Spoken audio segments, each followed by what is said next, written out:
I would observe that very much of what is rejected as evidence by a court is the best of evidence to the intellect. Greetings, Poe fans. I am Carmen Bolden. And I am Jeannie Smith. And we are the Potastic 2. And we are back for our November episode of Poe's in the Details. The Poe is in the details. Right. And oh my goodness, science! Science! True daughter of old time thou art, in the words of Mr. Poe himself. Absolutely. And Mr. Poe himself was all about the science, especially when he started his detective, Mr. Auguste Dupin. Yes, absolutely, with ratiocination. Exactly. I mean, come on.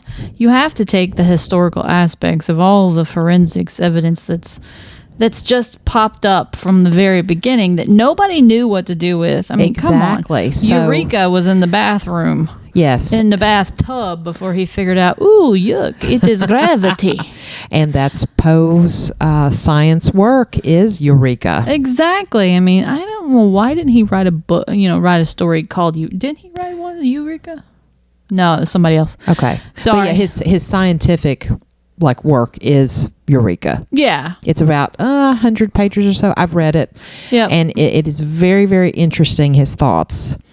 Yeah, and I mean, intellect is where we get science from because it's all about the thought process, not just basing it in religion, which is right where it started way, way, way back in the get-go. Yes, and it's not just theory, it is practice. And so, Jeannie, tell us about these historical references and origins of the history of forensics. Well, if you think about it, before they even knew what forensics truly were, or fingerprints or DNA or anything that we've got nowadays, you can be tracing it all the way back to the good old days in the 600s, BC, when you got the Sumerians who were using thumbprints as receipts for purchasing of supplies. And then you have where we jump into Babylonian times where they were, Hammurabi was all about the justice system. His code. Exactly. I mean, many of the codes and many of the laws that we have in today's society all were based on Hammurabi's codes. Mm-hmm. Eye for an eye. Yes. And his ideas about justice, well, I was telling Carmen earlier, I was like, I think I figured out where the Puritans got their witch hunt from. Yes. Because, good old Nebuchadnezzar and Hammurabi and all the rest of them, they decided, hey, this is how we'll truly prove whether you're guilty or not. If you've done the crime and we toss you in the Euphrates River and you drowned, you're guilty. Yes. If you don't and you manage to survive, then you've passed the test. Mm-hmm. Now, however, if you manage to live through the Euphrates River... you might not come out, smelling all wonderful and golden by that day. Exactly. Well, and you kind of wonder, even if they did, float, not float, what would have happened afterwards anyway. Exactly, which kind of like leads us into the Salem witch trials, and that's how the Puritans decided if you're a witch, then we are going to tie you up, put rocks on your feet, drop you in the river, and if you drown, you're not a witch. If you survived, you're a witch, and then we hang you. Exactly. Wow, that was really a no-win situation. No. So, but then, you have all these kinds of forensics that people didn't know about because in literature, they would make the deductive reasoning. Right. Inductive, all that kind of thing. Nobody even thought about that being part of forensics. It was all about just the story. Yes. Following the theme, the setting, the climax, the falling action. Sorry, getting into my teaching days of literature. But, science was not one of those things. It was just, what can we call it? Spur of the moment ideas that started in the Grecian times. And then, you had algebra with the pharaohs and the Egyptians, and then, buoyancy and gravity and astrology and all that came about. But all of that still was kind of being spurned by the religion. Absolutely. And I even thinking about Egypt, thinking about hieroglyphics, later on, especially in the 1920s and 30s, just thinking about the cryptography behind it as well. Oh, exactly. And then if you think about it, wasn't it the early 18? No, it was early 1900s when they found the Rosetta Stone. Yes, exactly. And I mean, it was like the whole, like the decipher ring that everybody used to, get in the bag of cereal was like, oh, we can decipher everything. Right. And I mean, and when you think about cryptography, Poe was a cryptologist, definitely. And he wrote The Gold Bug in 1843.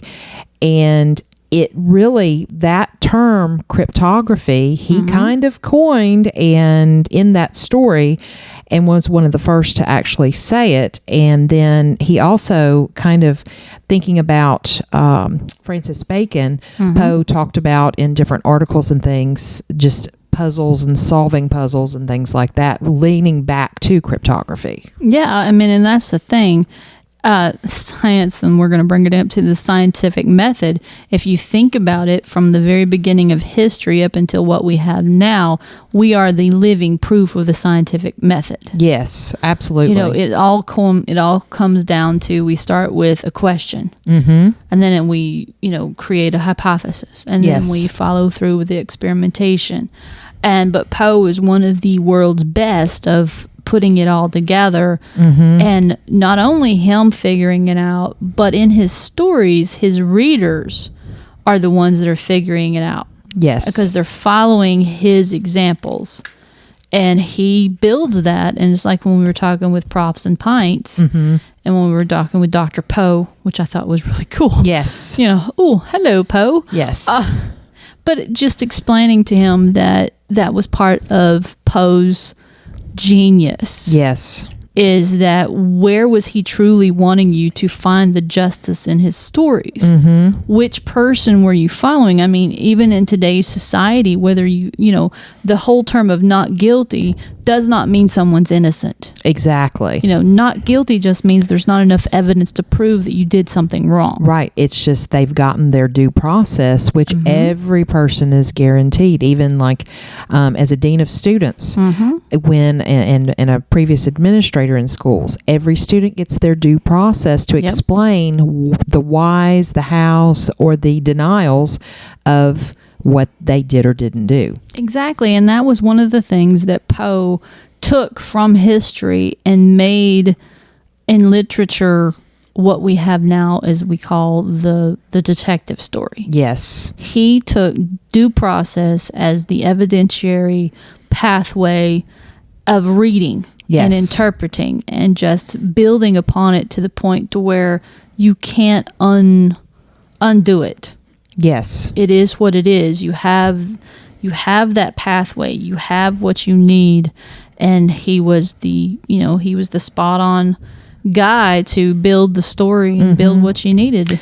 And I think it's kind of interesting to think about this because Poe wasn't a formally trained scientist, but his exposure to science was definitely in all of his studies in schooling because he was classically trained.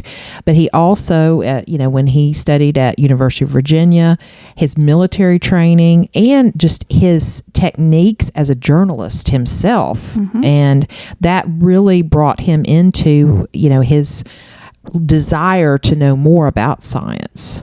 Well, yeah, and then that takes us back to when we think about today's society and we think about all the wonders of DNA and gene therapy and being able to recessive genes, dominant genes, and all that. It is truly surprising when you think about who the actual father of genetics truly is. Right. He was a monk. I mean, literally. He had given his life to religion and over to God. And he figured out this scientifics of recessive and dominant genes through pea plants.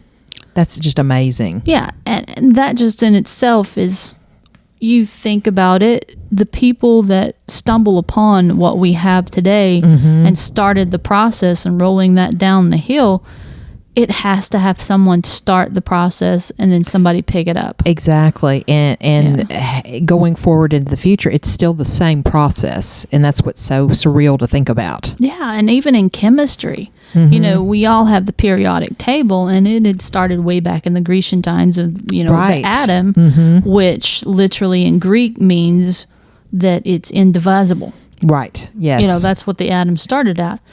But it wasn't until Mendeleev that gave us the periodic table that we have in today's time, because he actually figured out that there is a steady order. It is actually in an order. Yeah. And that's how he could disprove someone's finding of an element. She's using air quotes. Sorry, I used air quotes. You know, of finding an element by saying, no, it doesn't fit. There's not enough. It doesn't go in the right spot. And Yeah. I know that's not true. I don't have to disprove you. I have already proven to you how this works. Exactly. Yes. And just because there's totally, you know, there's like, I think there's 119 now. And there's like 3 or 4 of them that haven't been named or totally found. Right. Yeah. But, I mean, it's phenomenal. Yes. What it is. It can be, because the table isn't actually a table. It's supposed to be circular, but nobody could put it circular when they when Mendeleev put it in a book. You can't put it in a circle when it's in a book. No, absolutely not. But, you know, all these stepping stones, all this brought to someone like Poe with that thought process, and then he brought it out in The Murders of the Rue Morgue. That's where he started. Absolutely. And he, with, you know, if you kind of put all 3 of his tales of, you know, Auguste Dupin into a series, it'd be the Tales of Ratiocination. And Poe really wanted to basically say that science can solve the problems of urban crime, if you really get right down to it. Yes, because in essence, science is the factual part of human nature. Yes. You know, there's always going to be the humanity that can foul up any system. I don't care what it is. It can always cause problems, because if you have people involved, nothing's ever going to be straightforward. Right. There's always going to be some gray area. And that's one of the things that Poe pointed out, especially in the first books of, you know, or the first articles of Murders of the Rue Morgue. Right. Is you have the first locked room mystery. And you had to follow the evidence. You couldn't follow the people, because remember, Right. all of those that were eyewitnesses that were all from different points of because you had the French and the Italians and all those, and then if they didn't like each other, they would just Blame contradict the other one. Yes. contradict Yes. each other just because they didn't like you. Exactly. And yeah, so Poe really, you know, had Dupin be hyper observant, and he also used those intuitive leaps of imagination. And I'm quoting this from a source that I found, and we'll put all those sources in our little box at the end. Yeah, because there's a lot of different people that I've found. Like, I've found some professors with dissertations and books and stuff that actually have delved into the different parts of forensics in literature. Yeah. And especially in fiction. And how wonderful it has come out to be. And then it started out with definitely Edgar Allan Poe. Yes. He's the one that brought it to the forefront, where everybody started thinking about, woohoo. And plus, it also helped that during his time period when he was starting to write all this was during the age of the Second Enlightenment. Right. You know, the Second Great Awakening. Yes, because he wasn't very fond of some of the 17th and 18th century philosophers and scientists of the Age of Reason. No. And he displays that in his From To Science, a Sonnet. Yeah, and I mean, some of them were just, I'm just going to go ahead and now say they were whacked. Yeah. But some of them, they led to a little bit more. I mean, because Isaac Newton, he was the bomb diggity. Oh, yeah. He was the main guy. And then you had Murphy's Law. Murphy's Law is one of my favorites because if it can go wrong, it will go wrong. Absolutely. I'm like, we practice Murphy's that my almost man. every day. Exactly. Especially if you're a school teacher, that is the daily dose of your mantra when you walk in the door. Oh, look, anything that can go wrong will go wrong. Exactly. But yeah, Poe definitely was using some of his own personal influence of what he likes and didn't like to say, look, you got to take some of the humanity out of it, put a little of the science into it, and then add the humanity back in there. Exactly. Yes. And then that's one of the things I love the most about the story, The Murders of the Rue Morgue, is because they had a little bit of madness. Oh, yeah. Because the guy behind it all, you're going, woo, he's a little whacked out. He's a little early Hannibal With his Lecter. agenda. And his agenda. exactly. And instead of trying to take people's faces, he was going to be, making the hybrid of human and, animal. So it's like, hey, he could have been one of the first animorphs. Sorry. But, Poe also was very straightforward with the forensic evidence. Absolutely. You have to take the whole picture first before you start breaking it down. So the evidentiary look at the whole picture is what Poe does. Yes. And that's what he started it. And then it started following the clues from there. Yes. And one thing I want to add about just how Dupin, his process of just those observations and that the intuition of his intellect, you can even look at how that influence that Poe had in literature has even come to the 2000s. My husband and I are rewatching, well, I'm watching it for the first time, but my husband's rewatching the show Psych. And that's what he does. He's not psychic. No. He makes extreme observations and puts things together based on his intuition. Yeah. And so it's like he's a modern day Dupin. Yes, because that's one of the things. It's all about the behavioral. And because the modern day, the Psych episodes, Yes. he is a modern day Holmes. Yes. Because that's one of the things that Sir Arthur Conan Doyle would do with Sherlock Holmes. It was all about looking at the behavior patterns. Yes. Because all of us have patterns in our daily lives that we can follow. Oh, yes. I always tell my husband that I sometimes go a little bit different direction just to keep the serial killers wondering. Oh, I always do. I mean, after my first criminology class, because that was my main focus when I was in criminology, was serial killers. Yes. And the psychology behind them. And I would be like so observant, but then every day when I went home, I would always go a different route. Yes. And I would never leave at the same time. And I would always watch who was about, what cars were there, where I parked, never parked in the same spot. Yes. Yes. Now, and that's one of the things that Poe was very big upon, is he knew that people lived in habitual lives. Yes. We are all about our habits. Yes. Creatures of habit, definitely. Exactly. That's one of the reasons why forensic evidence is pretty much following that path. Yes. And so precise. And he picked up on that. He used that along with his own imagination. And that's what brought us to the detective fictions. Absolutely. And then we're going to his second tale of ratiocination, and that's a hard word sometimes to say. If I say it, it's just, bear with me. Yeah, I'm not even going to try it, so don't even worry about it. And sounds good to me. Oh, yes. But the Mystery of Marie Roget, we're going to talk about that in a bit. But his third story of ratiocination, I'm determined to keep saying that. There you go.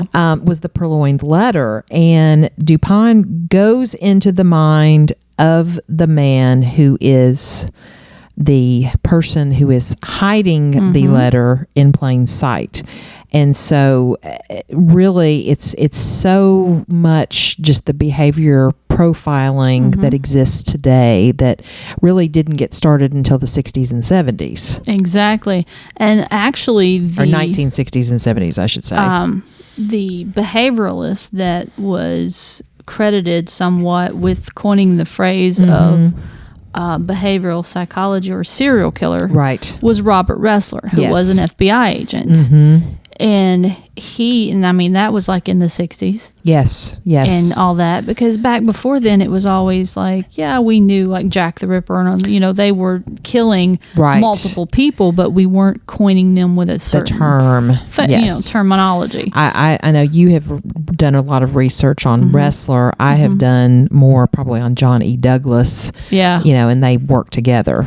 Yeah, and that's the thing. And the funny part is that one of the reasons that I know about Ressler is because one of his partners in the FBI was one of my ex-professors. That's awesome. That he used to be the head of Quantico, and then he retired. Yeah. So that's how I was introduced to him, and it was very cool. Yes. Learning about that. But the thing about with Poe that he figured out, especially in human nature, not only about the habitual parts, but sometimes we miss what is so obvious. Yes, and that kind of goes back to Occam's razor. And all of that, and then it's all about the science yes. too. And I love throwing out, that's kind of an oxymoron.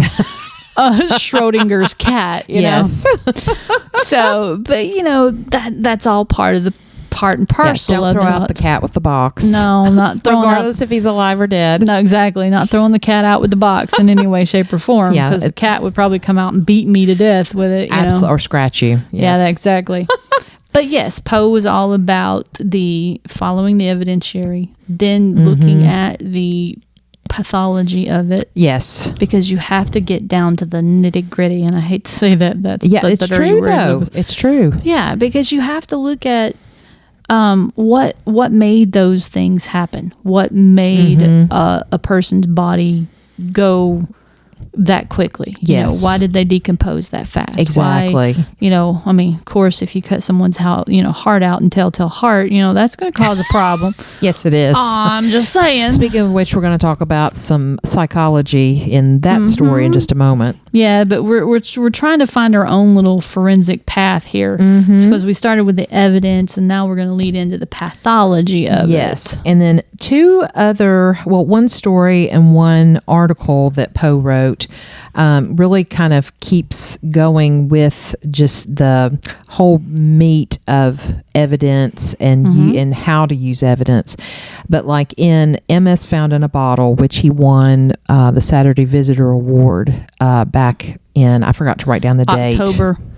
Okay. It was October. That's because, right. Yes. It was supposed to be for our October newsletter that we do, and then we got behind, and it was for November. Yes, you were correct. But Thank you for remembering that. It was October 1845, I believe. I think it was earlier than that. I think it was earlier it might have than been. that. No, it could have been 39. Sorry. Okay, and then, but basically, the character that is being affected in this whole story, he's basically telling the story through a technical journal when you think about it. And that really, goes back to Poe's, workings as a journalist for several news journals and magazines and things like that. Yep. And one of the things is, along with the forensics, is with the writings of people. Yeah. Following how they've written something, if they truly did write it, if it's something, right. If it's something that led from a psychosis, maybe, how a person's change in personality, right, can be from what's written. And then if you can follow that, because that would be the evidence and the pathology of what they're thinking, how they're acting, and Oh, definitely. And so that's part of it too. And then in 1836, Poe wrote an article for a scientific journal, and it's basically kind of shown as the first scientific journal article about, I'm not sure if I'm pronouncing this correctly, but it's Maelzel's chess player. And Poe exposed a hoax about this automaton playing chess, using creativity, but also using classic research of Francis Bacon in that process of observe, measure, explain, and verify. Very much. And so it's just very interesting to, he takes that all and puts it into his detective. Yeah, and that's the thing. It's all about the puzzle and putting the right pieces together. Yes. And if it doesn't fit, then it's not right. Right. Exactly. You got to rearrange your pieces. Exactly.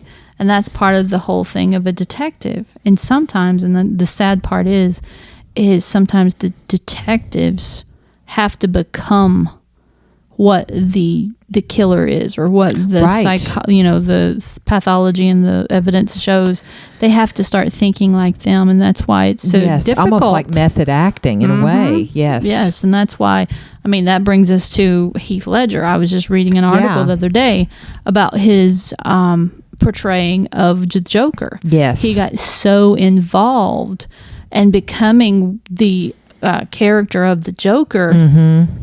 That they've thought that's what's led to his overdose, and that's what led to his death. And it would not surprise me. Well, Joaquin Phoenix, who just did the Joker, also said that he had the exact same problem. He got so involved in the character that it almost pushed him over the edge. Right, and both of those portrayals of the Joker were phenomenal. Oh yes, and that I think that's why, because they immerse themselves into being that person. Yeah, and that's part of the problem with the psychology and the methodology of it all when it comes to not only forensics but with writing. And that's one of the things that I loved about Poe is he would just hit on the very edge of that, and then he would push the reader to fall over the edge. Yes. To where you're thinking, okay, which one do I want to be, supportive of here? Right. Because, Cask of Amontillado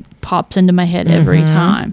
It's because which one should I feel sorry for? Which one should I actually want justice for? And the psychology of, because we've talked about this in Poe Unplugged. We've talked about this before with Cask or Amontillado, however you want to shorten it. Either way. But it's like, is he really luring him down there on purpose, and everything he is saying to him very, I'm trying to think of the word, very premeditated, thank you. Or is he giving him an out? And it's like you have to go back and forth with that, and it depends on how you want to think of the main or one of the main characters. Yeah, because is the character one of the main characters that's leading the other person? Is he feeling remorseful by trying to give him the chance to save himself, or is he a true psychopath? Yeah, is he truly like, if you can't figure it out, then you deserve whatever you get? That's right. Which comes down to the whole pathology of what we are and what we do and our patterns in life. So, and speaking of that, one of the things that Poe did was he definitely conducted research on phrenology. Jeannie, do you want to explain what phrenology is? Well, not really. You go for it. Oh, you do it. Well, phrenology. I got to spell it first. Phrenology. Right, phrenology. Sorry. It's just one of those days where you got all these things popping in your head. I know. It's really studying the size of the head and the brain, and that thing. Yeah, that thing that's in my head right now that doesn't want to work. Yeah, that thing. Yes. So yeah, and that's the point of it. It's the brain. Yes. The brain is so vast, and I've been following studies of works now where they're finding that 10% of the brain, if you look at any research, the scientists have only been able to map out 10% of the brain. Yeah. So there's so much in there that we don't know. Right. And the study of it, and that's why some people, some people think differently. Some people react differently, and some things don't activate correctly, or some things activate and some things don't. Yes. In the study of the brain, lobotomies, that's what they would do in the early days, if you were suffering from schizophrenia. they felt that, hey, that came from the frontal lobe of the brain, so they would happily give you a lobotomy. Yes, removing it would somehow fix you, and that's not the case. No, it fixed something because it removes all of your, your decision-making processes. Right, exactly. Because that's what they finally found that the frontal lobe of the brain is. So, the whole study of what the brain is and what it does and how it reacts. Exactly. It's just, Poe was on point with it. He was, and he actually used phrenology as a framework for some of his characters, specifically in Telltale Heart and Fall of the House of Usher. Oh, absolutely. And so he used that because that was the science of the times and very popular at that time. Yeah, because everybody was starting to use, and I hate to say this, but that was one of the things with the Reformation times is they were using these people that were in sanatoriums as their own little experiments. Yes, unfortunately. And, these poor people that were already not in a very good headspace, for lack of a better saying. Yeah. Were being used. Pun intended. Unfortunately intended. Yeah, exactly. So they were using them to experiment on. Yes. And so, in Fall of the House of Usher, the madness itself, because with the sister and the brother, and, I hate to say it, speaking from being a sister and having a brother. That's true. You do fit that profile, exactly. Jeannie. They drive me, they can drive you crazy, because family can either be your biggest supporters or your greatest downfall. Yes. And that's why we're all Jeannie's extended family, some other friends, me, my husband. We're going with Jeannie to East Tennessee, back to her roots for the weekend after Thanksgiving, because we don't want her to be walled up, or buried alive, I should say. Exactly. Find me, wandering around the Great Smoky Mountains, going, I don't know. Yes. Who I am, where I came from, nothing. Just drop me off somewhere on the side of a mountain. Exactly. I'm kind of, part of me is excited, but part of me is a little bit scary about me introducing them to that cray part of my life. Yeah. Oh, it's gonna be great. It's gonna be great. It's gonna be great. But yes, Poe used that definitely in his writing. Yeah. Because it's all about the habitual natures. It's all about the patterns of a personality and human nature. Yes. And so kind of, we kind of started off with like the pathology and the evidence, and we're kind of easily kind of making this pathway into psychology. And two of the stories that he definitely uses that forensic psychology is the Telltale Heart, as well as the Black Cat. Oh, absolutely.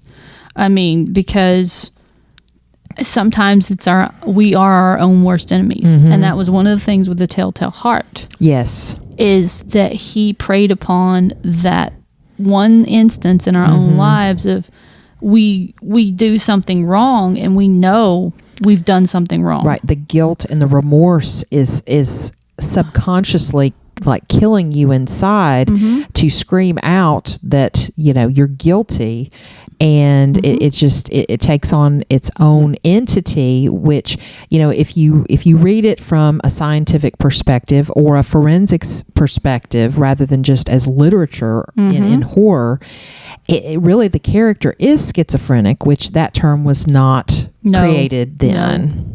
It wasn't even touched upon that was what that was. I don't think even manic depressive was even coined back then. No, bipolar and all that. That was still very much in early days. Yes. It wasn't until Freud came along and started talking about the id, the ego, and the superego that we started even looking at the three multiple bases. Personalities. Exactly. The different bases of our personalities. Exactly. But one of the things with the Telltale Heart is that I always like to think of it was the person that did the crime remorseful for doing the crime or just remorseful of getting caught. Yes.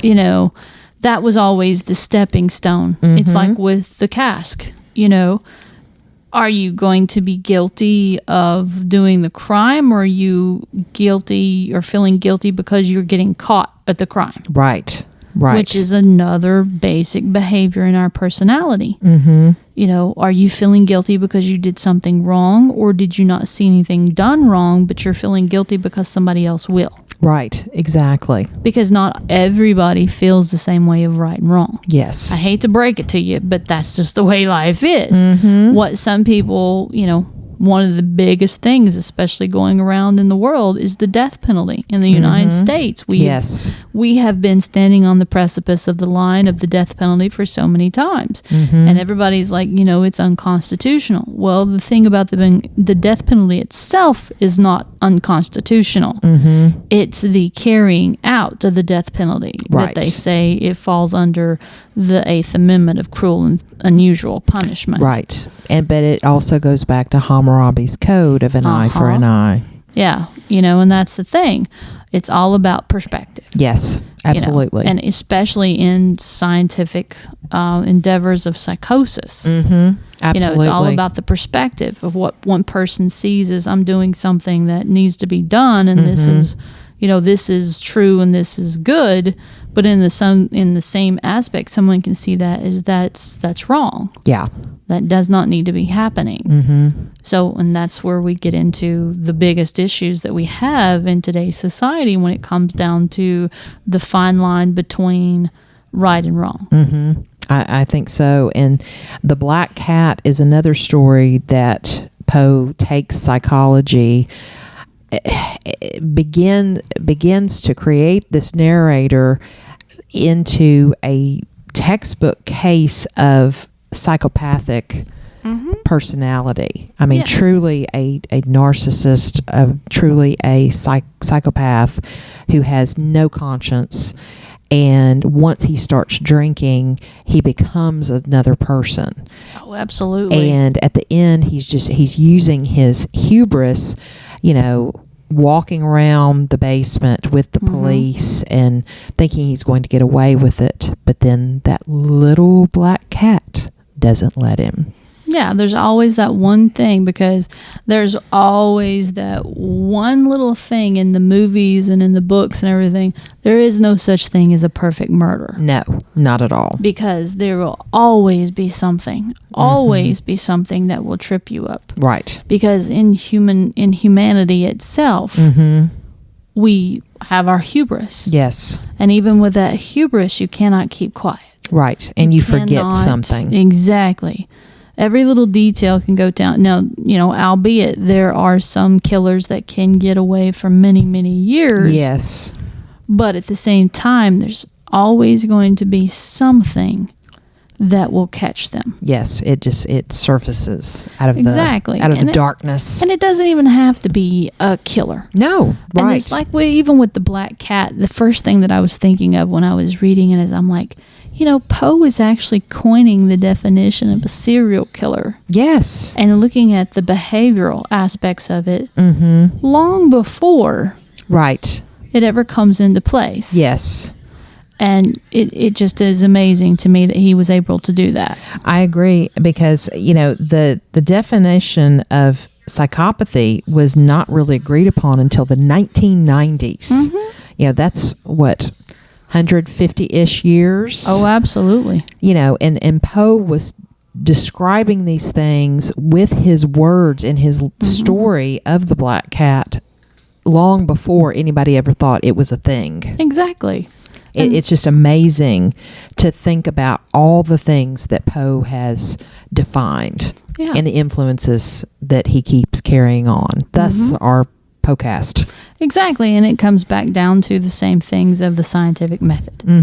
Life itself is a scientific method. Yes. You know, we are going through every step of it. We have controlled instances. We have experiments. We have everything in place.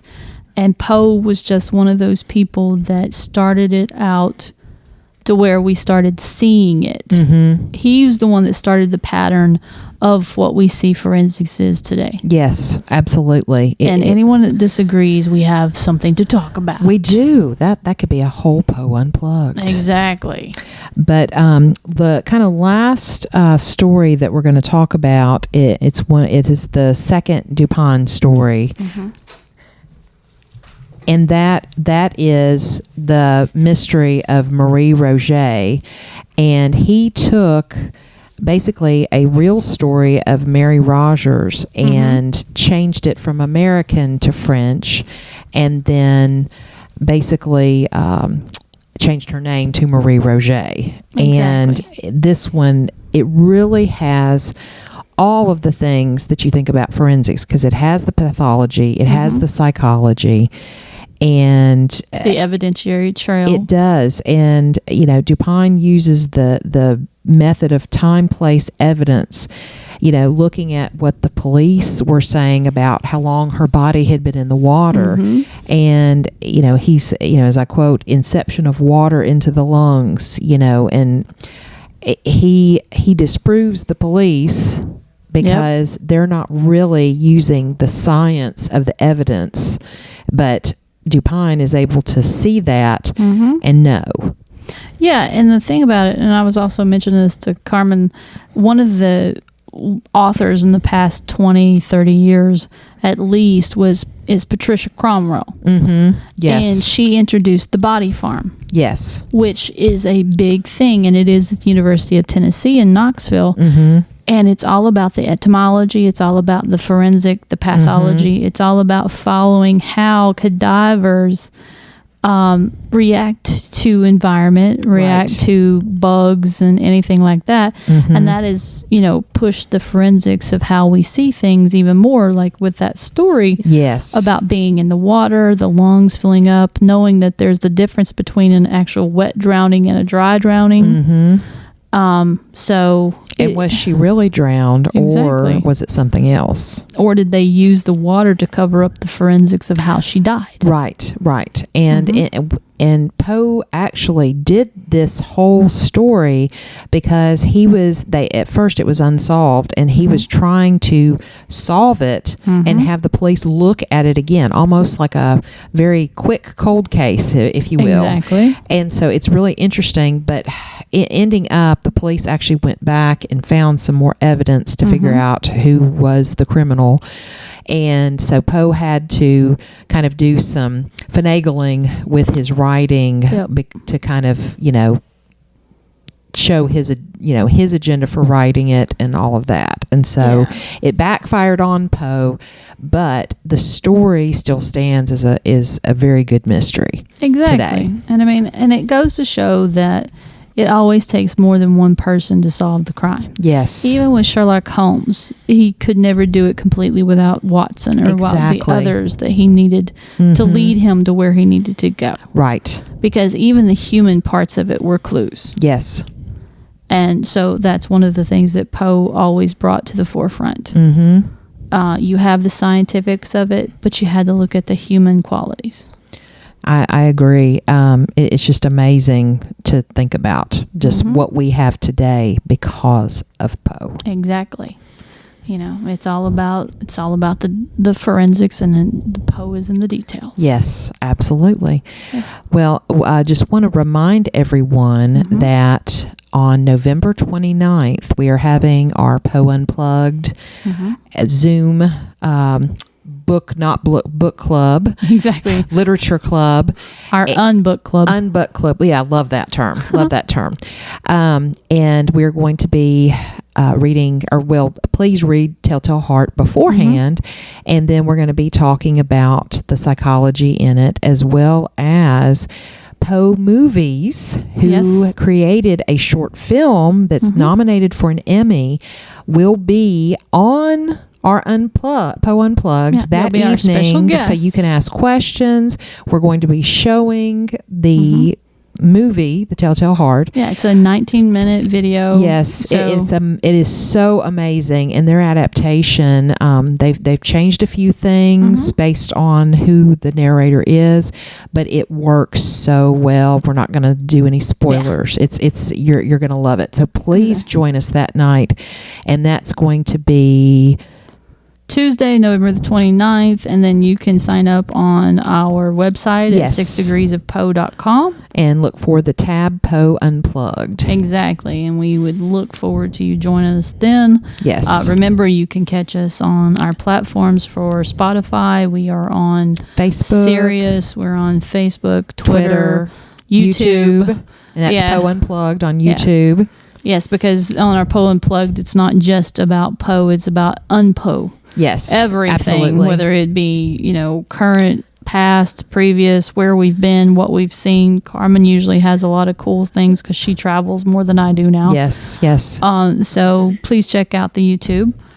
And definitely check out our Poe shop. The holidays are coming up, and we've got some very moderately priced Poe inspired gifts that you can Yes. purchase, and they're all handmade Mm-hmm. by me, Jeannie, and our crew. Yep, the Poe peoples, Yeah, the Poe people. our Poe peeps. Yes. Yeah, they're our they're backbone of our Poe. Yes. So they're the Poe peeps. So yes. Very much supportive in our venture. Exactly. So yeah, please do. Holidays are coming up, and check us out, and Yes. continue to join us on our quest to find the Poe. Yes, absolutely. And so with that, we are Poe out.